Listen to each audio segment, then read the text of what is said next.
যেখানে আজ উজ্জীবিত থাকার কথা ছিল এই প্রাণ, সেখানে দুনিয়াই ম্লান। তিনি নেই আর, কিসেরই বা তাড়া ছিল দুনিয়া ছাড়ার। জীবনের অনিশ্চয়তায় যেখানে মৃত্যুই সবচেয়ে ভরসাযোগ্য প্রতিশ্রুতি, তাহলে কেন এত স্বপ্ন দিয়ে সাজানো এই ভুবন? কদিন আগেই এই আসরটিতে তিনি খেললেন, আর আজ তার স্মরণে দুই দলের শোক পালন, নীরবতা পালন।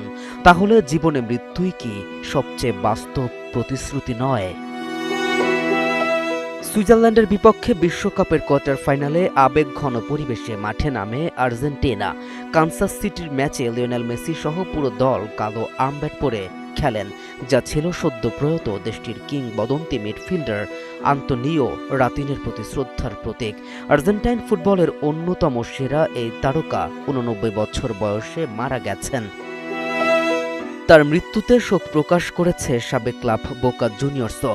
১৯৬২ ও ১৯৬৬ বিশ্বকাপে আর্জেন্টিনার প্রতিনিধিত্ব করা রাতিন বিশেষভাবে স্মরণীয় ১৯৬৬ সালের ইংল্যান্ড ম্যাচে বিতর্কিত বহিষ্কারের জন্য।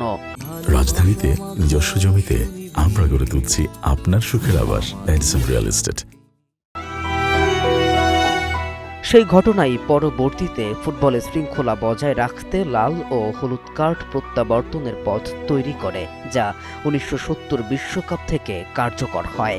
ম্যাচ শুরুর আগে আরেকটি আবেগঘন মুহূর্তে দক্ষিণ আফ্রিকার ফুটবলার জেডেন ১ মিনিট নীরবতা পালন করে আর্জেন্টিনা ও সুইজারল্যান্ড। এবারের বিশ্বকাপে দক্ষিণ আফ্রিকার জার্সিতে খেলেছিলেন অ্যাডামস, যার সাম্প্রতিক মৃত্যু ফুটবল অঙ্গনকে শোকাহত করেছে। কেএম রাফিন, নিউজ 24।